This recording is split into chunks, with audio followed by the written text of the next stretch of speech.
the Pentax Q. There are a few different variations and all of them are dinky and tiny and just secretly one of my favorite camera systems of all time, not gonna lie. It is the tiniest sensor ever, but don't let that put you off. It does shoot RAW and I think the image quality is blooming epic. And one of the benefits of this teeny tiny little sensor is the crop factor is around 5.5, so you can get a 70 to 200 millimeter lens in your pocket.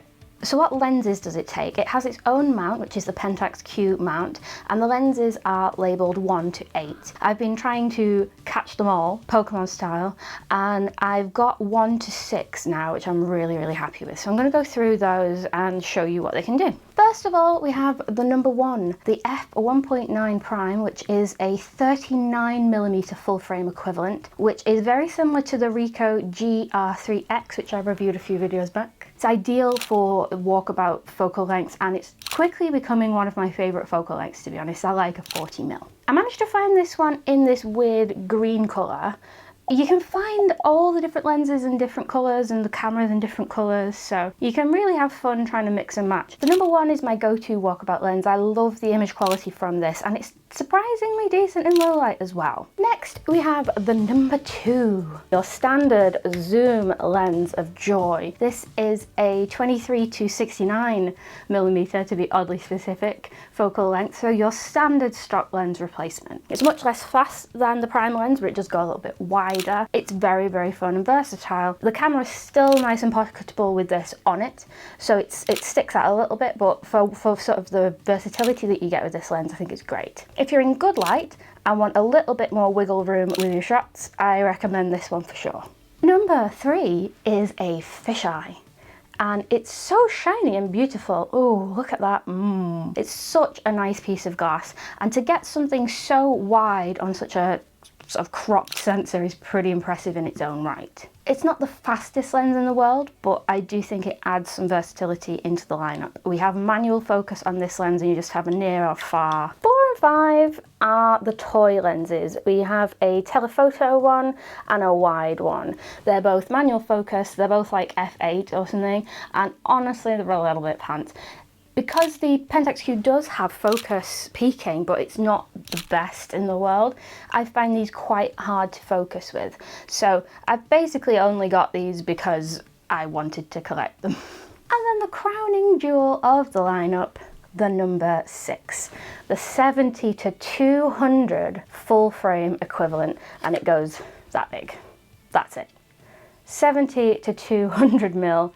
In your blooming pocket. I just think it's fantastic. You can get some really good incognito street photographs with this. You can smuggle it into gigs if you like. You know, no one's gonna think twice about something this small. And when you consider that this is the equivalent on Micro Four Thirds, and this is the equivalent on full frame, you do have quite a ridiculous amount of zoom for the size. 7 is a body cap lens, which is quite hard to come by, but I'm on the lookout. And 8 is a wide angle, rectilinear wide angle, and it's stupidly expensive because of the size of the sensor.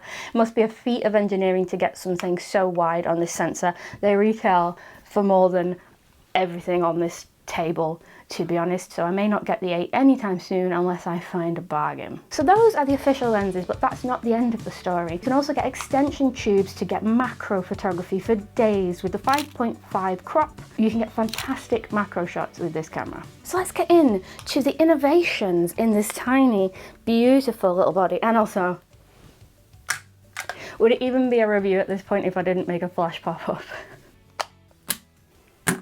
Okay, hold on to your hats. The Pentax Q system, they all have sensor shift IBIS, right? Sensor shift IBIS is something so small and so beautiful. But wait, there's more. Because you clearly don't have a shutter, because there's no room, it's ridiculous. The shutter is actually inside the lenses, and we also have ND filters.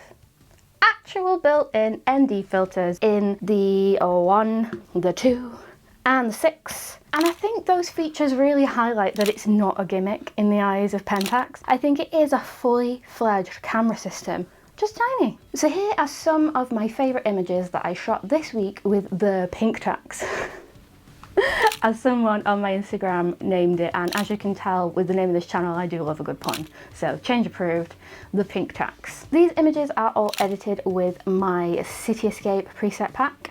I love it for this kind of bright travel photography stuff, and I think it makes architecture just sing. So check out my website if you want to see more of that. One thing I love about the Q series is we have the little dial on the front and you can assign different picture profiles to it. I really like the monochrome, but there's a few faded looks and a few vintage looks as well. It's great if you shoot RAW and JPEG, because then that way you can experiment with the JPEGs, but then you've got the RAW as a backup to edit as you like. Here are some examples of out of the camera using the preset. Another thing to note, which I think is really cool, is all of the Pentax Q cameras have hot shoes. Now the GM1, the Lumix GM1, which is another very tiny camera, doesn't have a hot shoe. And this can be really handy if you want to do macro photography, so you can add in a flash gun. And of course, we've got the flash built in. Ergonomically, we have this little dial on the front, and at first when I got this camera I thought it might be like a button or something, but I believe it's just a grip. And it makes holding the camera very, very nice in the hand and very secure. So if you are worried about using a tiny camera that isn't great to hold, this is a great option because you do have a lot of grip on this. The Pentax Q properly has a place in my heart. I absolutely love it. I've been trying to collect bits and bobs for like the past 10 years. I originally took the original Pentax Q that I sold because I'm an idiot to Canada, and I loved it even then.